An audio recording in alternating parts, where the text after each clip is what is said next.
dar continuidade às nossas atividades ao primeiro painel do dia, que também promete capitalismo de Estado, a escolha dos campeões. E para formar este painel, eu gostaria de convidar ao palco Paulo Rabelo de Castro, economista e especialista do Instituto Atlântico. Por favor, Paulo.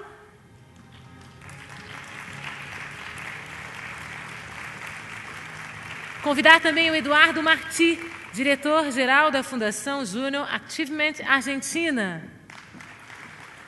Ingo Pluger, presidente do Conselho Empresarial da América Latina, presidente do Conselho de Administração da Bosch do Brasil e membro do conselho de várias instituições e empresas nacionais e internacionais, como a Embraer, Hamburg Süd e a BAG.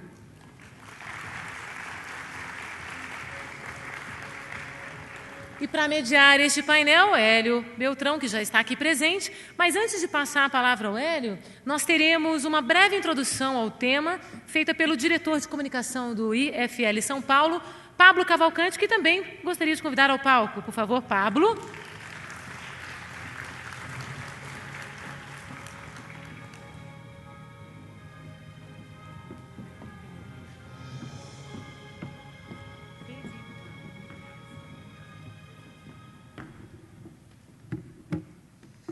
Capitalismo de Estado. O conceito é antigo. Remonta às primeiras organizações comerciais que foram montadas por estados monárquicos para explorar suas colônias. Mais recentemente na história, vimos a ascensão do socialismo como uma forma do Estado dirigir completamente a economia, eliminando inclusive o direito à propriedade. Mas mais recentemente, a partir da década de 90, nós observamos há uma multiplicidade de formas de se aplicar o capitalismo de Estado ao redor do mundo. Fundos soberanos, que são fundos cujo capital é público e propriedade de Estados, são hoje proprietários ou grandes acionistas de grandes corporações ao redor do mundo. Também vimos, ao longo dos últimos anos, a ascensão de empresas estatais ao topo das maiores corporações privadas do mundo, como, por exemplo, a maior empresa de telefonia móvel do mundo, hoje, é chinesa e pública.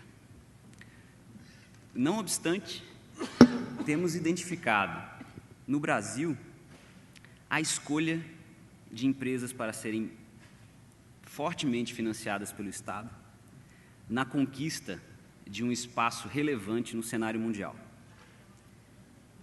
O efeito direto dessas escolhas é visível. Construímos grandes empresas com apoio do capital público, com apoio do nosso capital, de todos que estão nessas salas, para concorrer mundialmente. Mas quais são os efeitos não visíveis?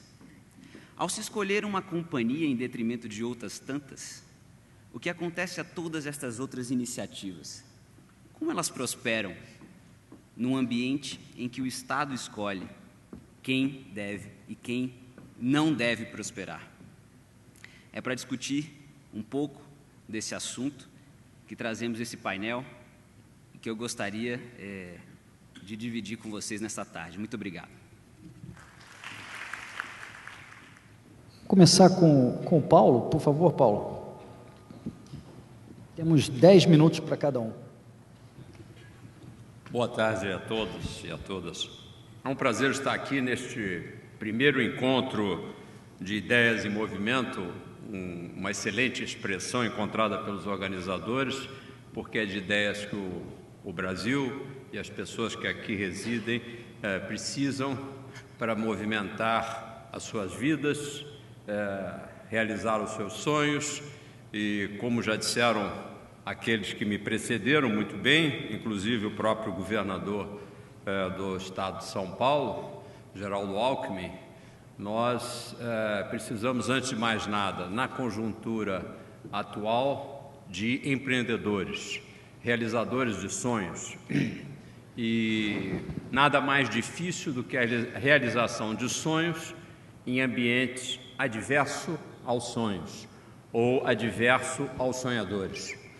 Portanto, a política pública mais importante num país que se diz em desenvolvimento é ou deveria ser o propiciar o ambiente adequado ao sonho e àqueles que sonham realizarem o máximo que podem. A crítica que se põe nessa dialética do painel que estamos aqui realizando é de que o Estado interfere no sentido de selecionar quem deve sonhar mais alto e, obviamente, emprega recursos da sociedade, recursos de todos, para a realização dos sonhos de alguns.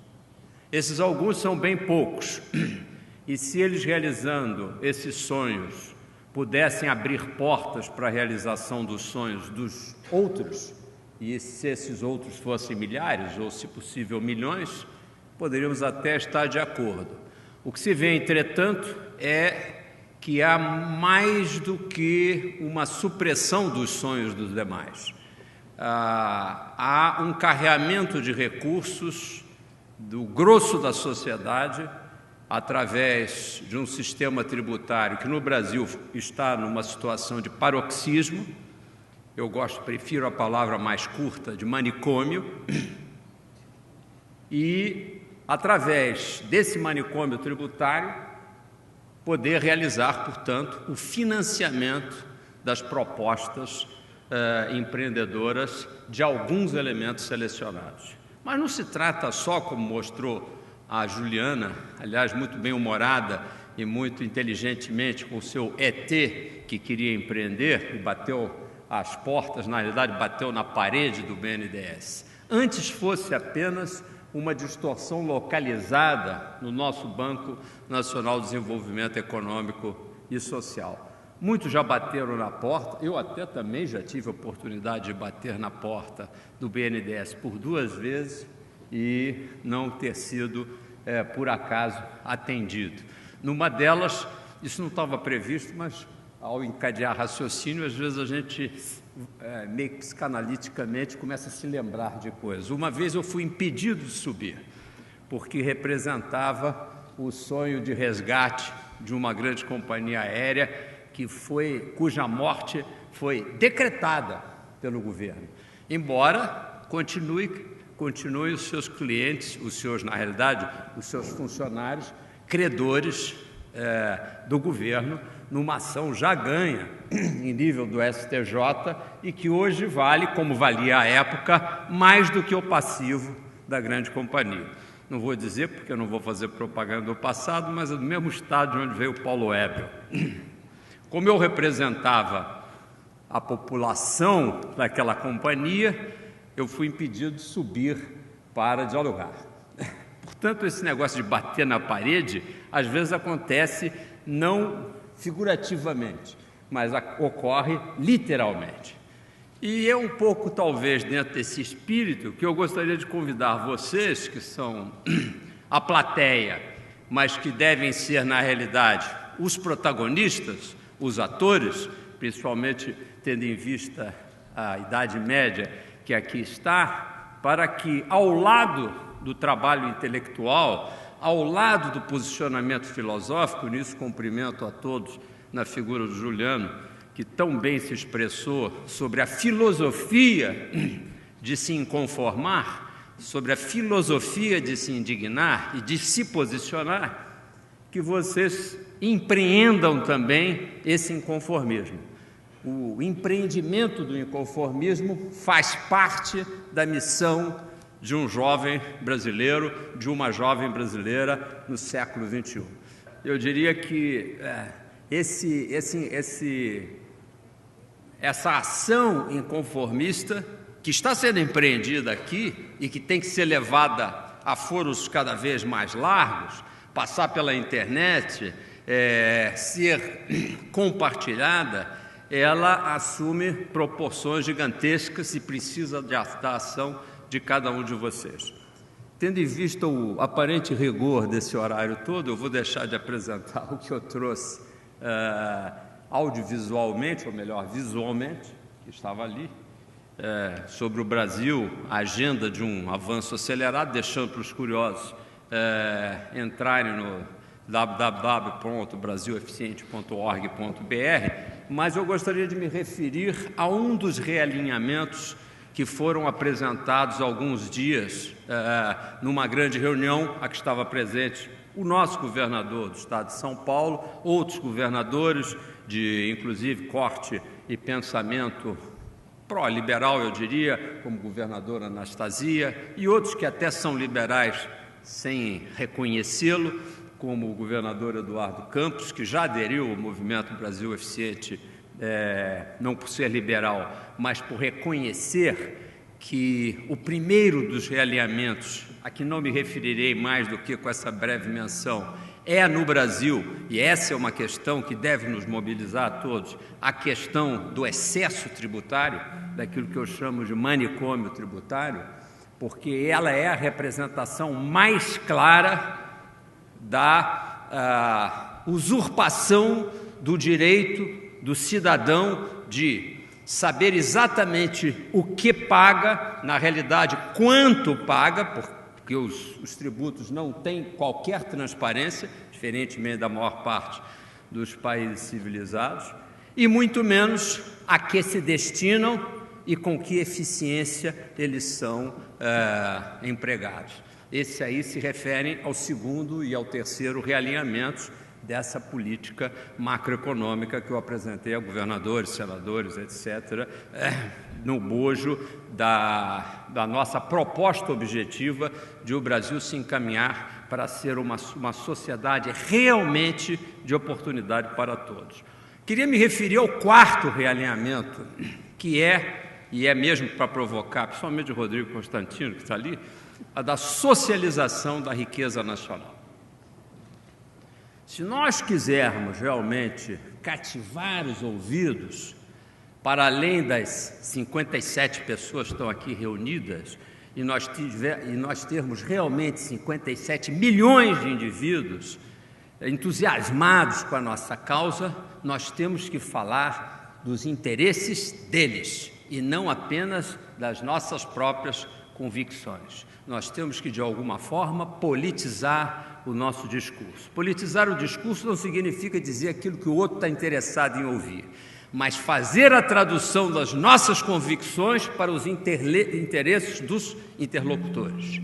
E a socialização da riqueza junto com o controle da carga tributária e a maior eficiência do gasto público, a grande meta brasileira.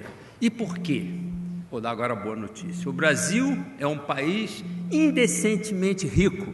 Fala aqui um economista que já viu o Brasil um pouco menos rico. O Brasil é um país obscenamente rico, tal como a nossa vizinha Argentina.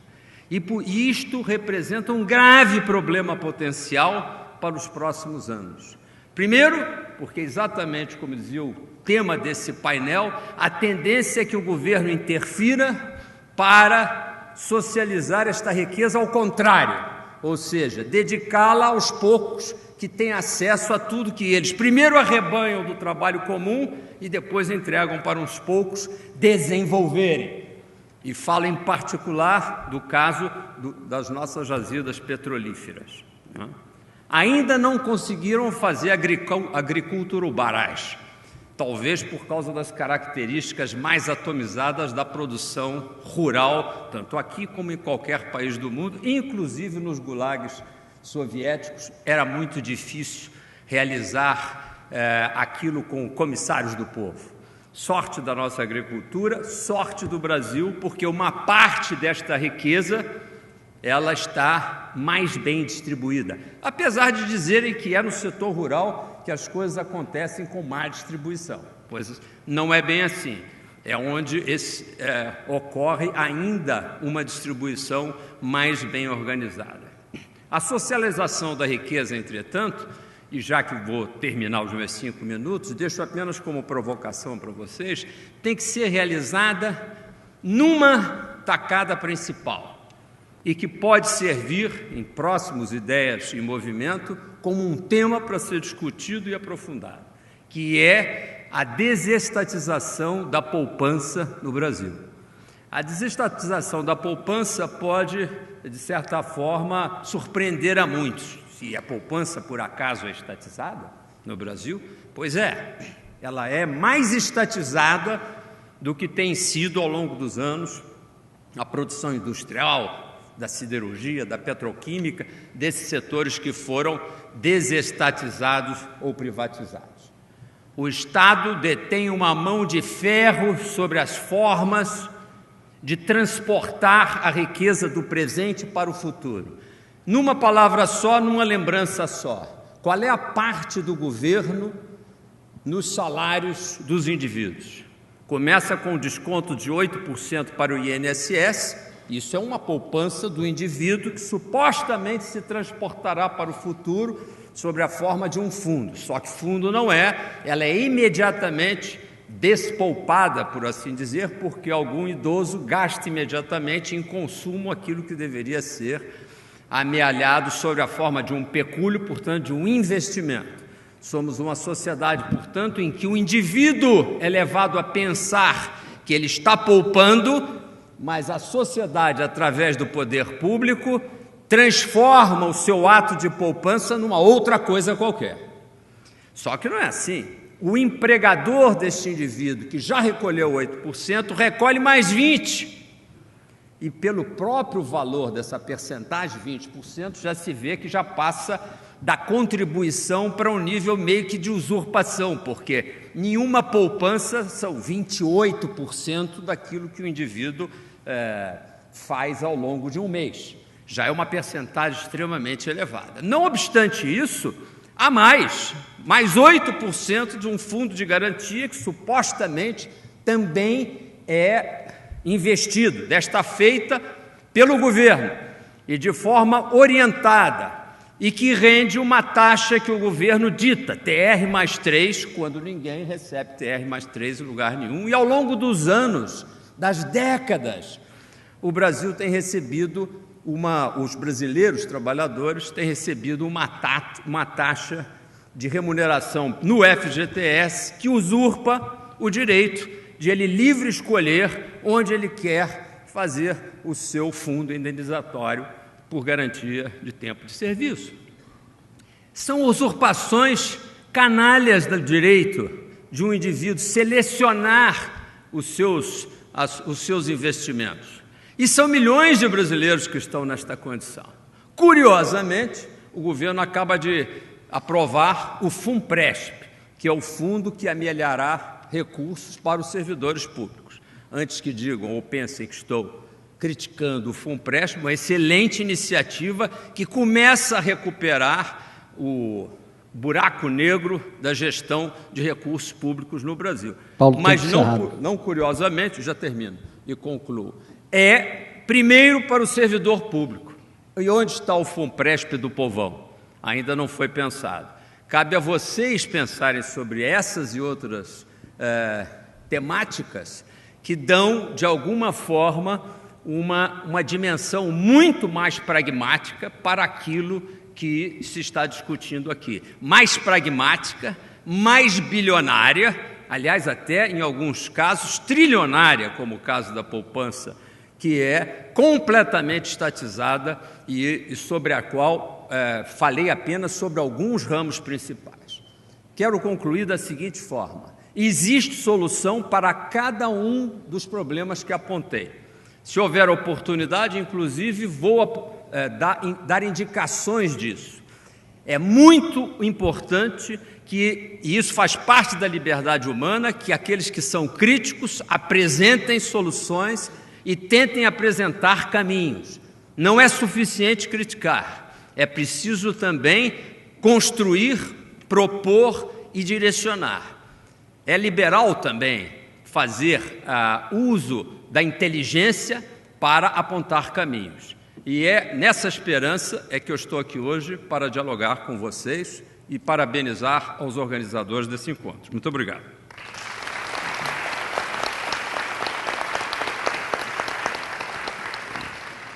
Ingo.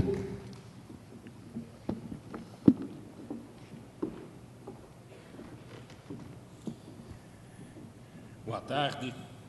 Muito obrigado, Hélio, pelo convite recebido para participar desse extraordinário debate, Ideias em Movimento.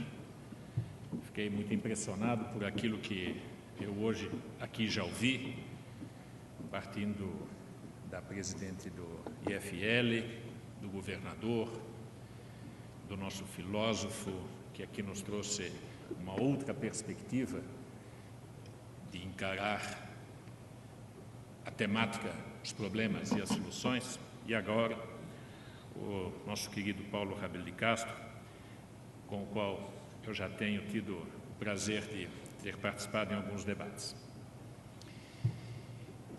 Eu me fascinei quando recebi o convite pelo tema Ideias em Movimento.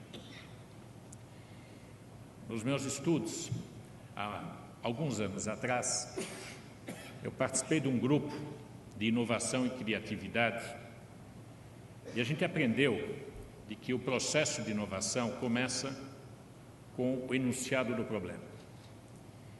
E o enunciado do problema, em geral, é a parte mais difícil e nem sempre muito bem elaborado e nem sempre muito bem pautado. Porque se você enuncia um problema de uma maneira não correta, você não vai trazer uma solução adequada.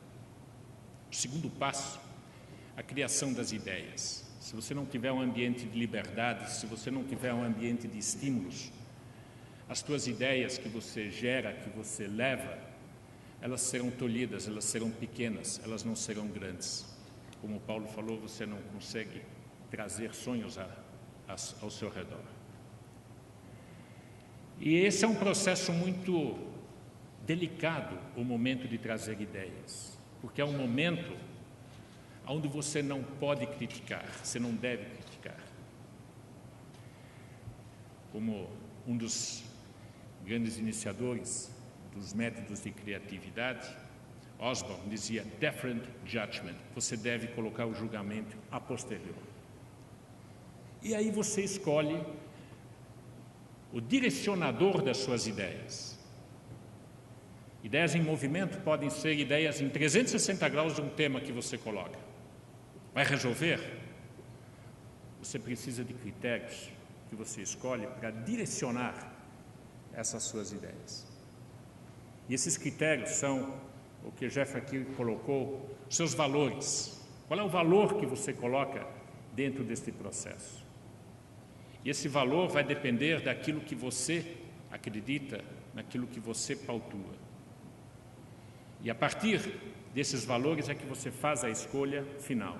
E aí você talvez tenha uma, duas ou três ideias. E a partir dessas ideias você começa a ter o desenvolvimento, até a implementação.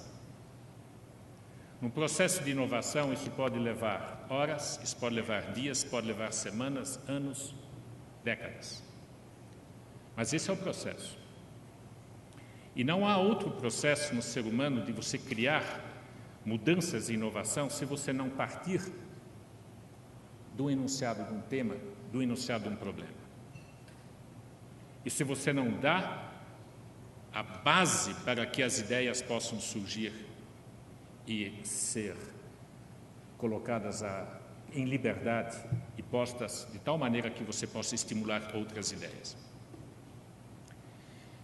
Economia de Estado e economia de mercado tem uma diferença muito grande e que busca atender a uma demanda específica ou uma demanda coletiva. Nós temos hoje resquícios de uma economia de Estado que talvez a gente possa chamar ainda aquilo que ainda está vivo do passado, que é Cuba, e talvez um pouco a China, ou talvez até bastante a China, e por outro lado talvez os Estados Unidos, que hoje é uma das economias mais liberais. E a discussão que nós temos hoje, em termos mundiais, aquilo que o governador Geraldo Alckmin colocou muito bem, está na graduação da colocação de quanto Estado nós precisamos e de quanta liberdade nós precisamos para poder atender aos problemas que nós enfrentamos neste momento. A interdisciplinaridade do mundo faz com que as soluções não poderão mais ser únicas, terão que ser coletivas. Eu estive há 3 semanas atrás com o Henry Kissinger. Ele me disse que ele nunca tinha visto os Estados Unidos tão divididos como hoje. Porque, na verdade, há uma discussão de valores profundos nos Estados Unidos. Daqueles que acreditam que a sua potencialidade de resolver está na sua liberdade de ação. E o outro lado diz, isso não é mais suficiente, porque a economia de mercado conseguiu ultrapassar um limite da comunidade e que foi afetada. Essa é uma discussão de valores das mais profundas que ocorre na sociedade americana. A Europa tem uma discussão completamente distinta. A Europa, do Estado-nação tradicional, passou a uma região onde o Estado-nação passou soberanias econômicas, inclusive, de uma moeda comum, só que não passou o suficiente de soberanias, de tal ordem que esse lutador só teve um braço e o outro amarrado. Então, essa luta não conseguiu ser vencida no primeiro momento de um assalto do adversário, do lado onde estava o braço amarrado. E hoje tem que desamarrar esse braço. E qual é a soberania que os Estados estão dispostos a passar a essa parte da Europa como conceito econômico maior? Ou voltar ao Estado-nação que havia antes? São 2 compêndios completamente distintos, são 2 temas completamente distintos. E nós no Brasil? E nós na América Latina? Nós temos estados na América Latina que estão sendo mais dirigidos pelo Estado do que pelas forças do mercado. Nós sabemos. A Venezuela é um exemplo, Equador é outro exemplo, Bolívia é um terceiro exemplo.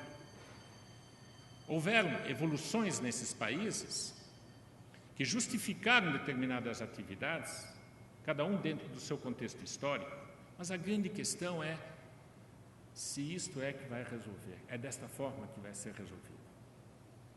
Enquanto as sociedades estiverem livres e puderem votar e puderem mudar, essas mudanças que houveram ou que haverão de ser, são justificáveis. A liberdade, ela é indivisível, ela é um bem que é uma semente que tem que ser muito bem tratada de manhã, à noite, ao entardecer, em qualquer momento. Se nós não tivermos essa liberdade, jamais conseguiremos evoluir em nossas ideias em movimento. Não estaremos trazendo novas ideias, não estaremos trazendo movimento porque não teremos direcionadores. E é legítimo, dentro de uma democracia, que uma maioria eleita possa fazer suas opções. Isso é legítimo.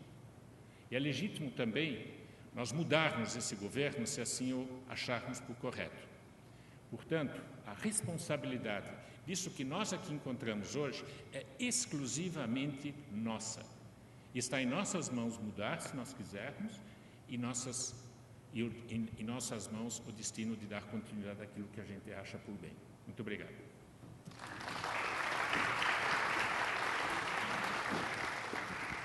Obrigado, Ingo. Queria lembrar que quem quiser fazer perguntas, por favor, escrever. Tem as mocinhas recebendo a pergunta. Queria passar a palavra para o Eduardo. Obrigado.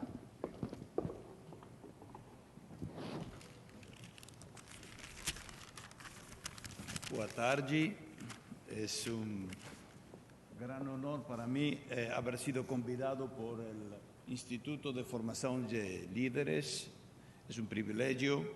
Muito obrigado. Eu acho este tipo de palestras muito importante. Eu vou procurar falar portunhol, não sei falar português, uma misturada com palavras em inglês, espero que compreendam.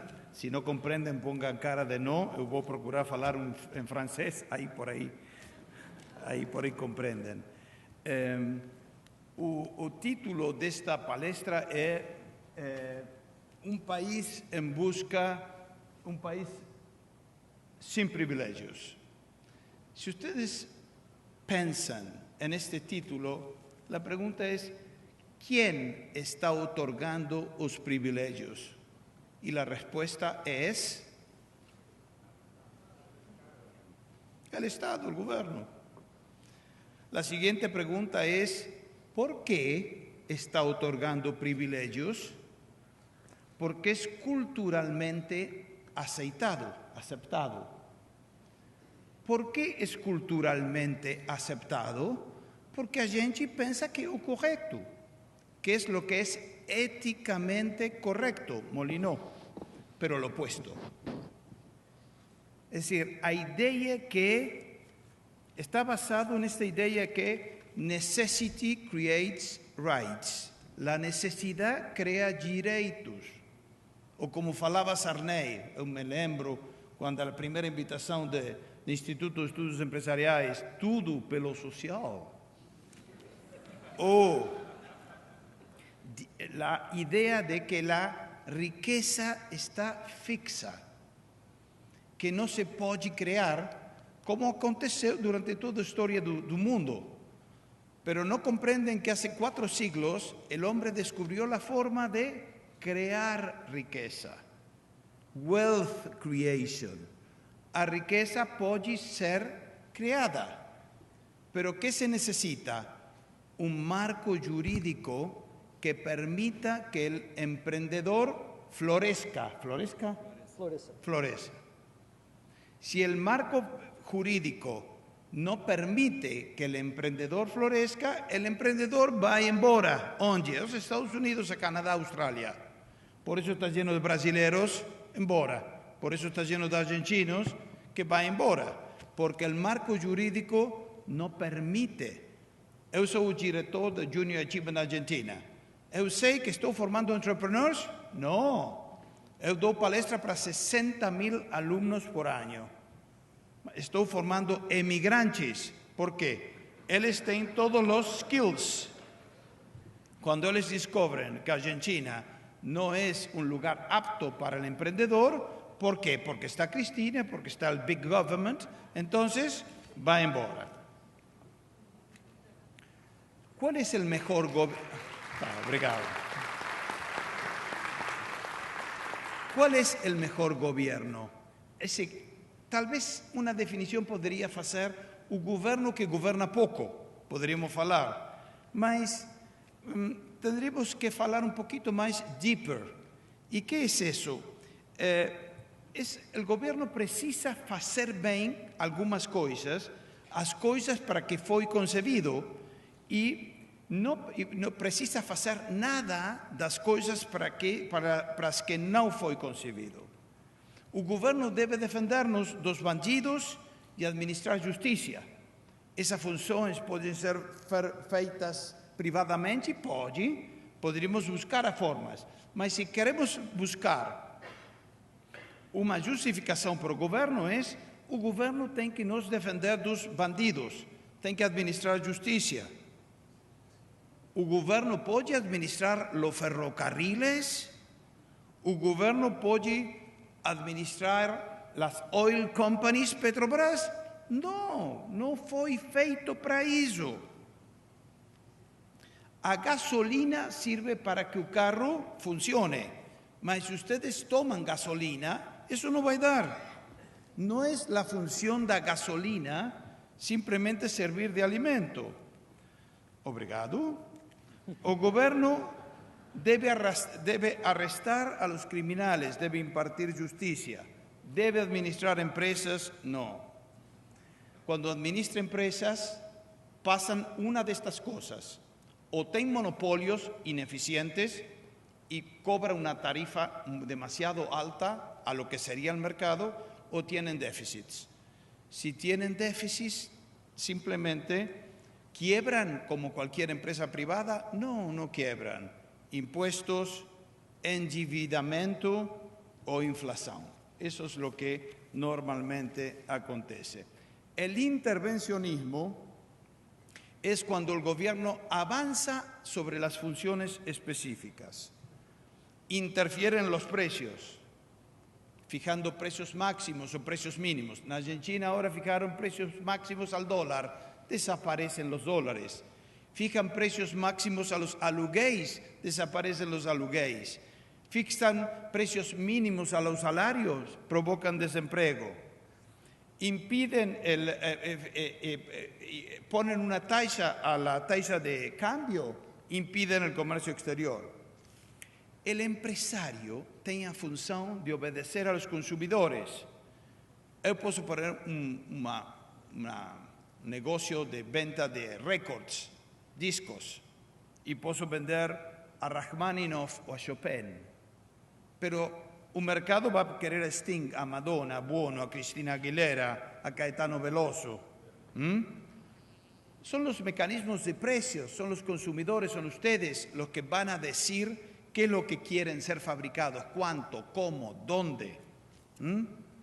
Cuando el gobierno interviene en los mercados, crea todo tipo de desajustes.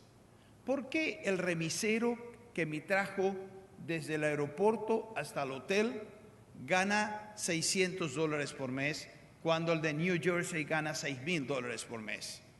¿Por qué? Un hombre inteligente, culto, que sabía hablar de todo. ¿Por qué está ganando eso? Porque la productividad del povo brasileiro menor. ¿Y por qué menor? Porque no tiene capital acumulado. ¿Por qué no tiene capital acumulado? Porque lo malgasta a través de intervenciones gubernamentales. Interviene precios, como Diocleciano que te crucificaba, o como Robespierre que te guillotinaba, o como Göring que te mandaba a un campo de concentración y todavía no aprendieron la lección. Siguen interviniendo los precios, precios máximos, precios mínimos. Protegen la industria nacional, no protegen nada, forman carteles. Y después, para combatir los carteles, forman leyes antitrust. Intervienen las leyes de contrato de trabajo, creando desempleo con el pretexto de proteger al trabajador. Lo único que consiguen es crear desempleo. Arman bancos del Estado. ¿Para qué? Para poner tasas de juros más baratos. Ya estoy terminando. Tasas de juros más barato. ¿Para qué? Para dar crédito a los amigos del gobierno. Y el emprendedor no consigue crédito a tasas de juros sumamente bajas. Redistribuye ingresos porque no comprende el proceso de creación de riqueza, justicia social. Cree en eso. Finalmente, interviene la educación, diciendo todos deben educar. Arma una matrix que lo único que genera es populistas o progresistas en serie, en lugar de, si quiere realmente ayudar a que él necesita educar, que le dé un crédito. ¿Por qué tiene que armar todo el aparato educativo? Obviamente es una manera de interferir en la mente y formar la matrix. Se preocupa por la salud y arma hospitales que parecen favelas. Confunde derechos con pseudo-derechos. Traba el comercio exterior para favorecer a los empresarios amigos. Diría Stephen Molyneux, ¿qué diría? Who the hell are you to tell me what to do with my money? ¿Por qué no puedo comprar con los frutos de mi trabajo aquellas cosas que yo quisiera? ¿Quién le dio a usted el derecho de interferir con el comercio exterior? La Argentina tiene completamente vedado el comercio exterior para favorecer a 4 industriales amigos del gobierno. ¿Creen que eso favorece? ¿No han visto los efectos a largo plazo del aislamiento del mundo? ¿No leyeron el principio de las ventajas comparativas de Ricardo? ¿O la división del trabajo de Adam Smith? Es ignorancia. Estos foros, y con esto sí termino, ayudan a crear el debate, a explicar cuál es el verdadero rol del gobierno y cuáles son esas leyes éticas por las que todos debemos regirnos. Muchas gracias.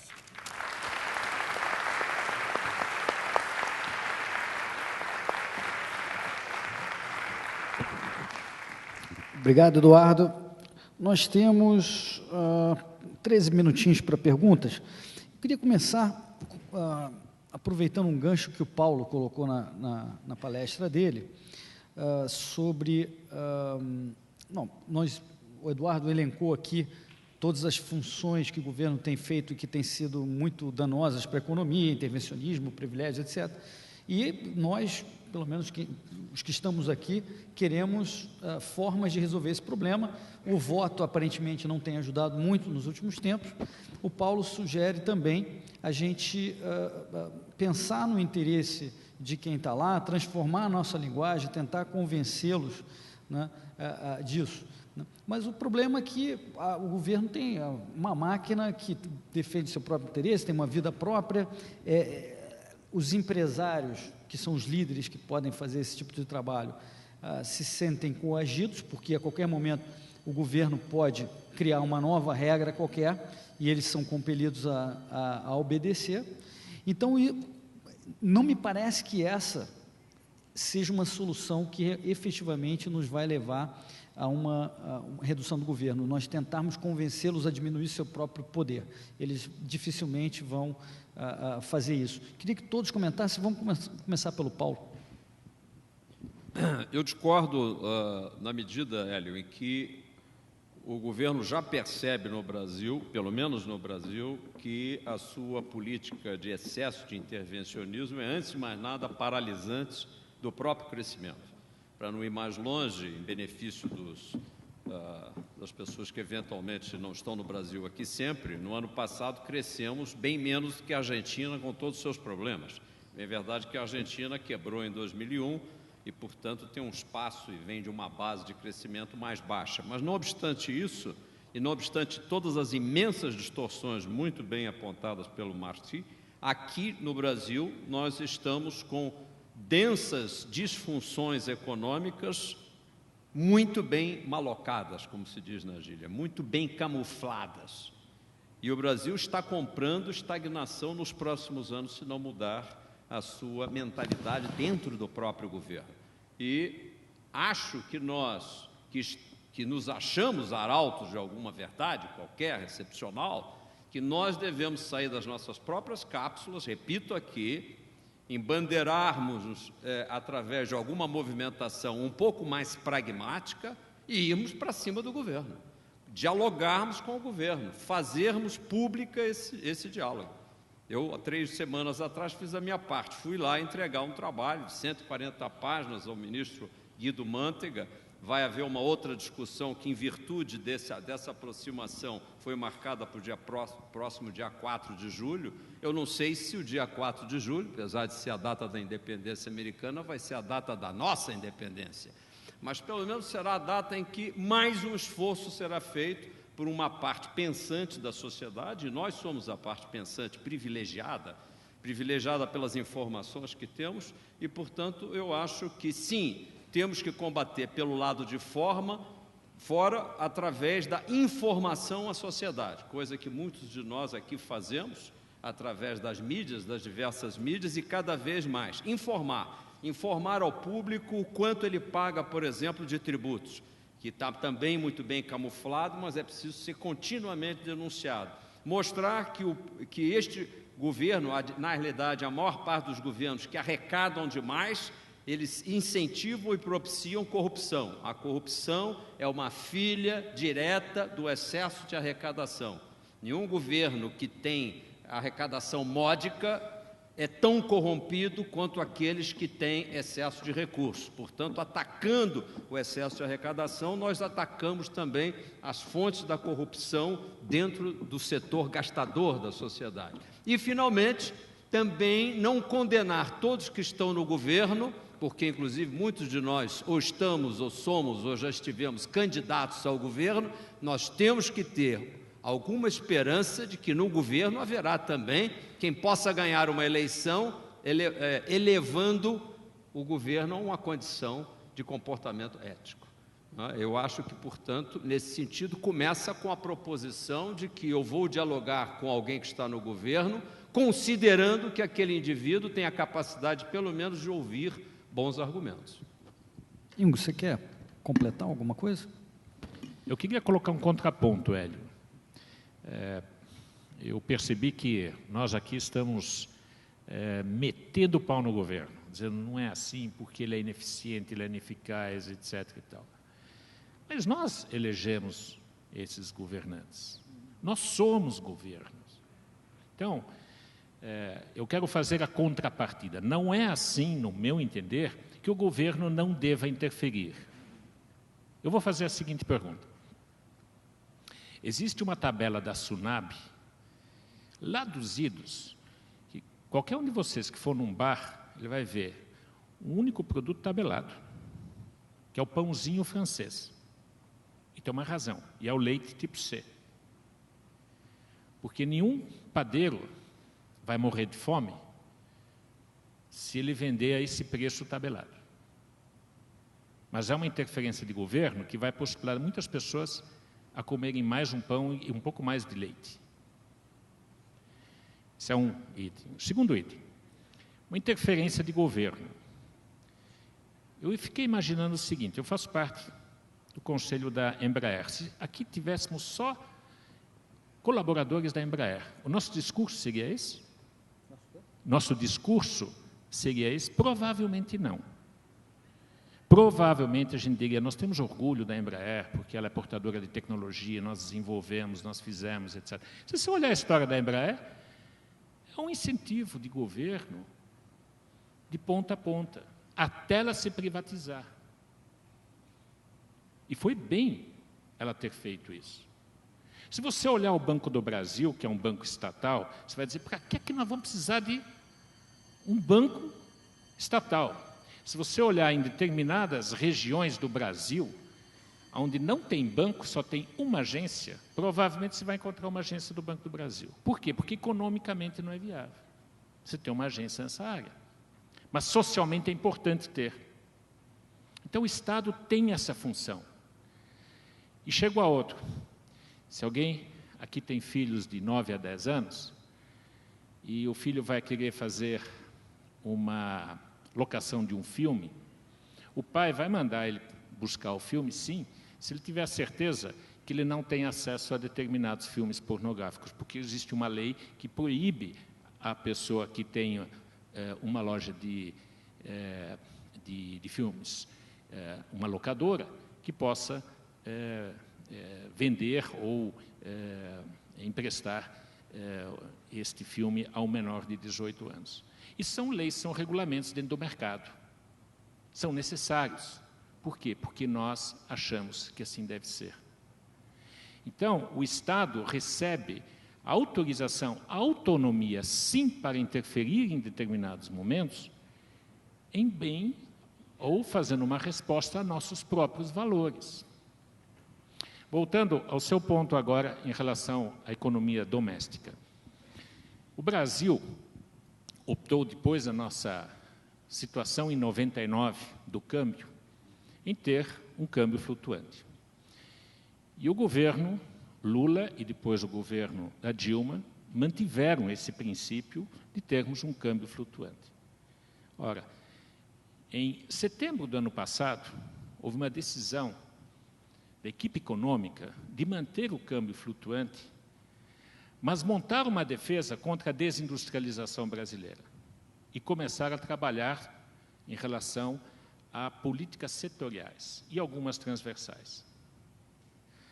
Em janeiro desse ano, perceberam que ela não foi eficaz.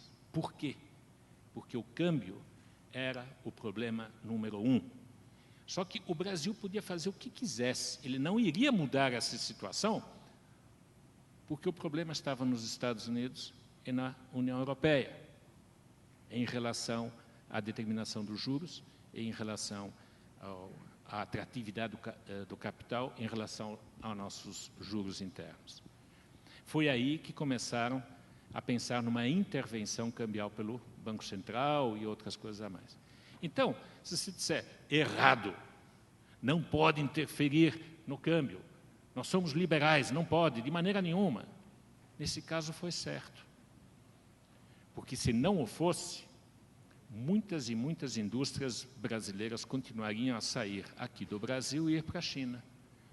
Então, o Estado tem, sim, o direito e o dever, em determinados momentos, de interferir. O grande risco e a grande questão nossa, Hélio, é o quanto. E aonde ele para. E como é que nós podemos retroceder uma vez que ele avançou? Essa é uma questão. Okay.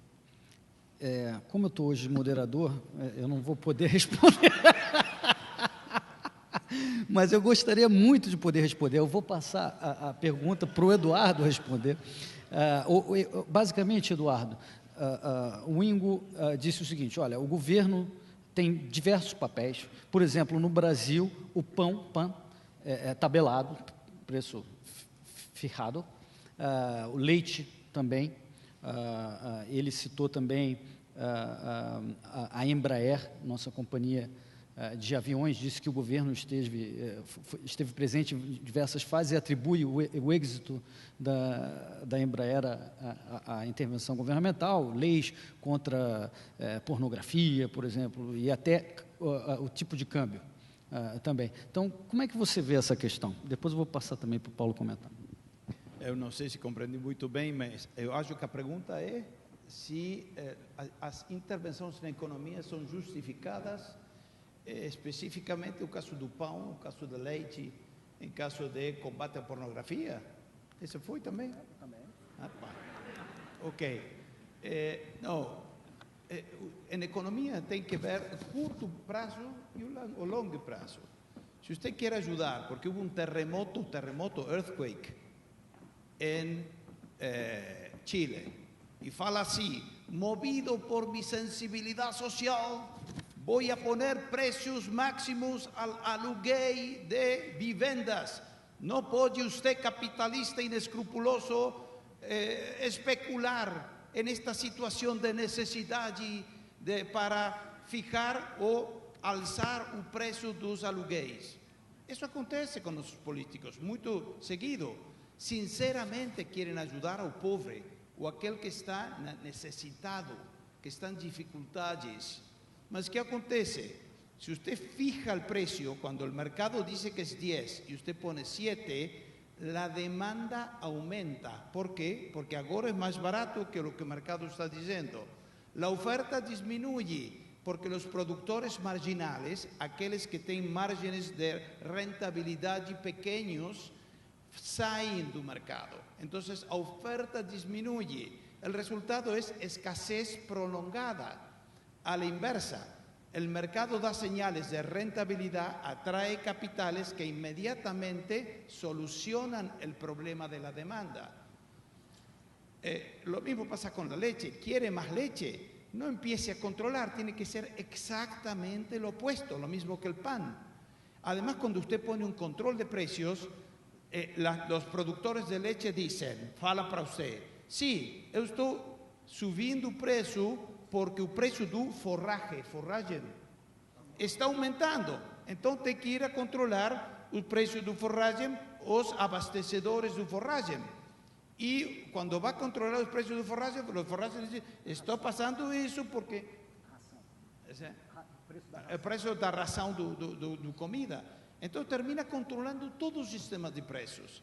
Os preços são señales que están atadas a la mente de los consumidores. Cuando usted interviene en los precios, lo que está diciendo es, yo no gosto de ustedes, consumidores, ustedes son tontos.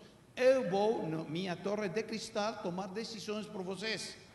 Y eso lo que termina aconteciendo es lamentable.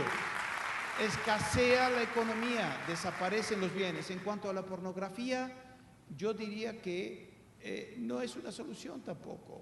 Puede proteger a los meninos, mas quem não foi tentado alguma ocasião de sua vida por la pornografia tem que criar suas próprias defensas, tem que permitir que é preferível um margem de liberdade excessiva e permitir um pouco de bohemia que darle poder a um político para que decida qué es lo que podemos ver y qué es lo que no podemos ver. ¿Quién es usted para tomar esa decisión por todos? Usted no tiene ese derecho. El derecho es que cada ciudadano no puede estar protegiendo a los ciudadanos como crianzas. Eso no es posible. Somos gente adulta y tenemos que tomar decisiones como tales con los riesgos que eso está envolvido.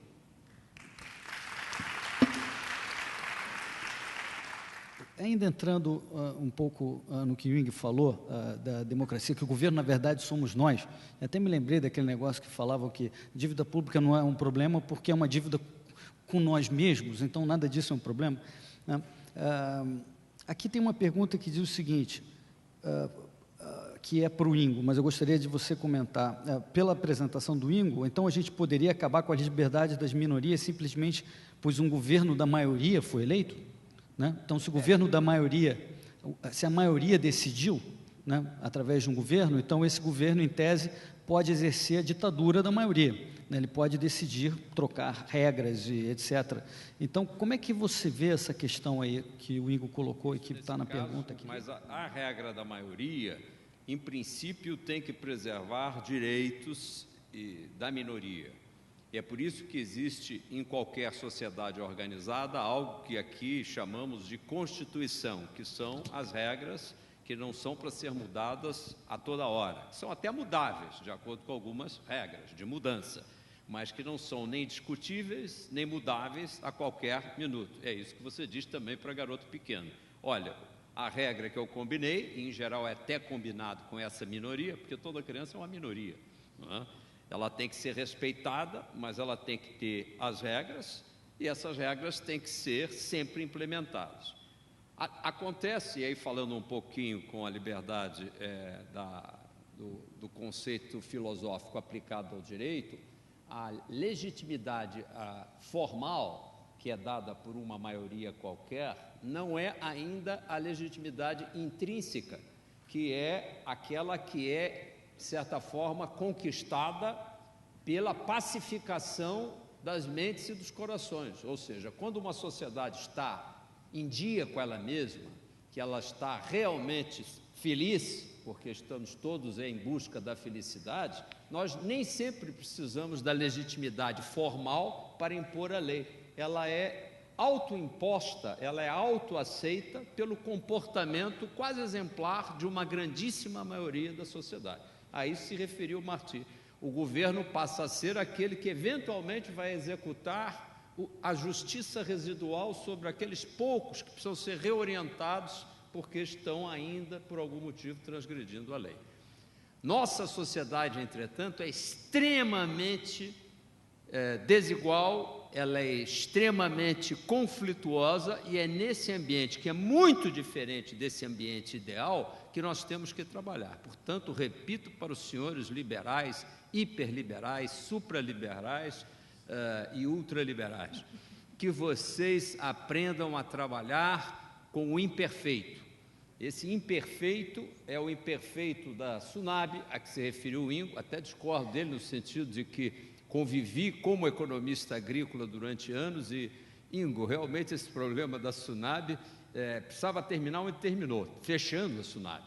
Não é? Aliás, tinha que ter fechado muitos anos antes. Assim como também teve ministro que foi caçar boi no pasto para aumentar a oferta de carne. Toda sorte de maluquices aconteceram no Brasil. Aconteceram, com isso concluo, continuam acontecendo, só que de forma muito mais sofisticada, de forma muito mais malandra, muito mais camuflada, e é uma função nossa, gente, de vocês que já são DNA aperfeiçoado, muito mais espertos do que a minha geração e das gerações que nos precederam, que eram bobinhos, faziam Tsunami, tinha tabela dizendo que ali estava proibido, etc. e tal, e procurem perceber onde a manipulação mais sutil ocorre. E ela ocorre basicamente quando cerceia o nosso futuro, o direito das pessoas desenharem o seu próprio futuro. E não existe maneira na sociedade que faz riqueza, como o Marx diz, que cria riqueza, se não houver mecanismos de transporte do que se faz hoje para o futuro. Isso se chama poupança e investimento. Essa é a área sensível que eu venho trazer à consideração de vocês hoje, não dá para discutir em todos os detalhes, e é neste ponto em que a liberdade no Brasil é a mais cerceada. Nossa capacidade de crescer está cerceada, nossa capacidade de investir está cerceada pelo excesso dos impostos, pelo excesso do governo no gasto, que não se torna investimento, mas é pura gastança corrente, e todas as demais formas e mecanismos de intromissão em bruto na vida dos cidadãos. Tudo pelo social, como foi muito bem lembrado. Aqui estava uma pergunta que eu faço questão de responder, pelo menos uma: renda básica. É uma ideia melhor do que dar pãozinho tabelado. Por quê? Porque mesmo que seja uma interferência equalizante, e essa teria até alguma justificativa, encontraria certamente uma justificativa social, valoriza o direito de escolha de cada indivíduo, uma vez que detém essa renda básica, e comprar arroz, mais feijão, ou até mais o pãozinho. É um passo mais inteligente, é um passo mais libertário do que a interferência pontual. Voltando ao nosso tema, qual o problema dos grandes bancos de investimento que querem selecionar os campeões? É exatamente pelo aspecto da pontualidade. Tudo que é pontual corre um gravíssimo, seríssimo risco de equívoco, de erro, de selecionar errado. Cabe ao governo ser sempre o mais neutro possível. Vai fazer uma política qualquer, em princípio tem que ser para todos. Tem que ter o direito de entrada e de saída com portas largas. E são esses os critérios, mesmo na sociedade profundamente imperfeita com a nossa, que nós gostaríamos de provocar as brilhantes mentes aqui presentes a evoluir em pensamentos e proposições cada vez mais práticas, pelo bem do Brasil. Nosso tempo está encerrado. Queria agradecer ao Paulo, Ingo e Martí. Vamos para o próximo painel. Muito obrigado.